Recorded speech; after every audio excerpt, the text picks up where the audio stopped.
Hello and welcome to some more Star Citizen. Star Citizen Alpha 3.24.3 has a new PTU patch. I want to talk quickly about all that. Inside Star Citizen this week, talked about server meshing improvements, network tech, updates to all of that is coming with 4.0 and beyond. And we have a more public Alpha 4.0 patch notes. So loads of information about that 4.0 patch with the latest EVOCATI patch for that. And it is a streamable patch for EVOCATI, so they can make videos on it, they can stream it, they can take screenshots of it. It's absolutely awesome. Right, let's start with the 3.24.3 PTU patch notes. So just a few little things here in this update. They've reduced audio mix volume of planetary wind. The Save Stanton's Phase 4 set of missions is now set to complete on the Idris's pilot's death instead of the full fleet. So you can assault the Idris or just blow up the Idris to complete that. The Polaris has had a polish pass, adding extra collision to hangar interior floor as part of the exterior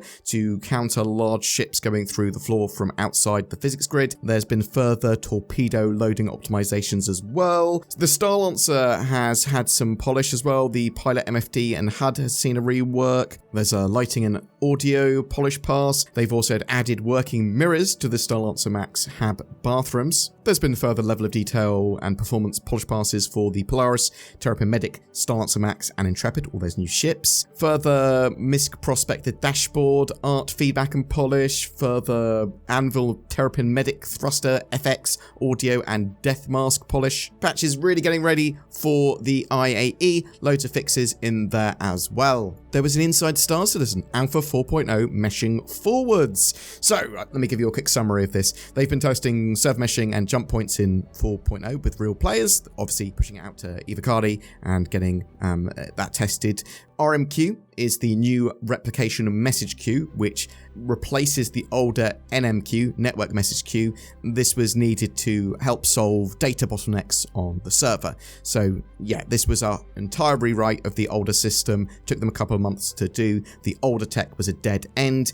And even with the new stuff, they had interaction delay and packet loss, so they needed to optimize this and refine this, and it's in a much better state for 4.0 now. They've made tons of optimizations. They have the clients just reading the appropriate data now, helping eliminate dirty variables, and they sort of have better optimization of binds. This has also exposed other areas that can be improved and optimized. There are over 1 million entities in an average Stanton's shard, apparently. So, in fact, and they talked about this, when they seed a new server, there are over 700,000 entities. And typically after a week, they have around 300 million entities on a shard. They think they can scale up and optimize by a magnitude when it comes to performance optimization and I believe player count. And they also think as they go, they'll expose more layers of the onion, which will then allow them to improve even more. They want to have as many players per shard, per server, as possible that also gives them good performance. So I say as possible, as sensible. They are hyped for the future. Optimization continues beyond 4.0.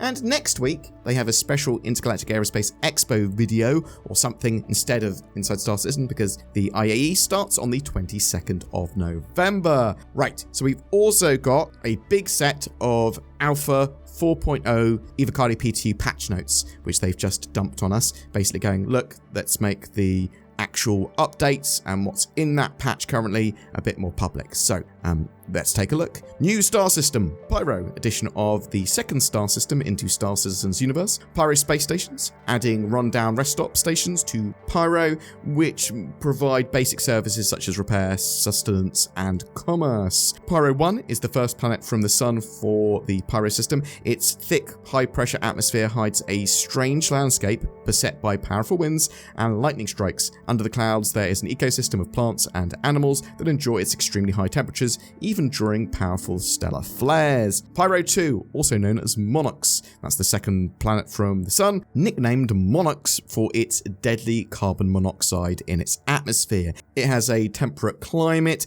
and was seen as a viable candidate for terraforming shortly after its discovery. However, its proximity to the system's volatile sun has made it dangerous for human habitation. The UNE, United Nations of Earth, refused to clear it for terraformation, instead allowing corporations operations to harvest its natural resources. Undeterred by the potential risk, outlaws eventually took up residence on the planet when the last corporations pulled out in the 26th century. Pyro 3, also known as Bloom, is the third planet from the sun. Cold but naturally habitable, it became the epicenter of mining endeavors in Pyro. Pyrotechnic Amalgamated and other corporations constructed multiple staging sites, employee barracks, and processing centers that were in use until the cost of their maintenance could no longer be offset by mining profits. Abandoned when the last active corporations in Pyro ceased operations in the late 26th century, they were claimed by squatters, outlaws, and former miners who lacked the means to return to the UEE. Pyro 5 is oddly the fourth planet from the sun. It was given the classification of Pyro 5 when researchers came across strong evidence that its outer moon once maintained a stable orbit around the system star between Pyro 3 and Pyro 5, so it was probably Pyro 4. When it was struck by an unknown celestial body, it was knocked into Pyro 5's gravitational sphere of influence. Residents of and travelers through the Pyro system are known to harvest hydrogen from Pyro 5's green and yellow atmosphere. Pyro 6, also known as Terminus, is the outermost world of the Pyro system. Its nitrogen-oxygen atmosphere is technically breathable, but contains high enough amounts of methane and carbon dioxide that it has a negative effect on one's health after extended exposure. Pyrotechnic Amalgamated placed their main hub of operations in orbit around Terminus, later abandoning the station when they left the system. So it's also worth mentioning that Pyro, as a star system, is significantly larger than Stanton. New outposts, colonial or colonialism outposts, scattered around the planets and moons of Pyro. These small homesteads for AI consist of a central hub and a few optional internal and external modules. They provide basic necessities to support a small group of people for an indefinite amount of time. Space Station Contested Zones. Contested Zones are a location feature coming to Pyro space stations, introducing FPS gameplay with various layouts tailored for this purpose. The zones will feature a progression system requiring tokens to unlock different zones, giving access to the loot inside. Collecting all the tokens will allow a player to open the final door and claim the grand prize. So there are security cards, there are puzzles, there's a load of loot here. These are on lots of different stations. New asteroid bases. These are scattered across space in asteroid clusters, gas clouds, and other areas of Pyro. From exploration type gameplay to mission based locations, these bases include both constrained interiors for potential FPS conflicts, as well as space combat while reaching or fleeing from the location. I've not actually visited any asteroid bases yet, so I need to do that at some point. Full universe AI animation, audio, and loadout overhaul, expanding AI social world lines, facial animations, and more to bring further immersion to the persistent universe. So yeah, lots of talking from AI, lots of them moving about and going places. Jump points, implementing the first jump point into the persistent universe, connecting the Stanton and Pyro systems together, includes necessary vehicle items and functionality, the jump points themselves, and their inner tunnels. Opening and entering the jump point to interact with and use jump points. First, enter quantum navigation mode and fly to about 8 kilometers from the tunnel. This should link you with the jump point and give you some UI directions on what the jump system is currently doing, and will allow you to begin aligning your ship with the point to start the tuning process. Once tuned, press and hold left mouse button to open the jump point. Once open, fly towards the tunnel, and you'll be pulled down the tunnel spline automatically when close. Navigating the tunnel. Traversing the jump tunnel between systems is a skill unto its own, taking approximately 3 minutes from end to end. For this initial Stanton Pyro jump point, the player must maneuver their ship to avoid collision with the tunnel walls, as well as other obstacles in the way, or risk being ejected into open space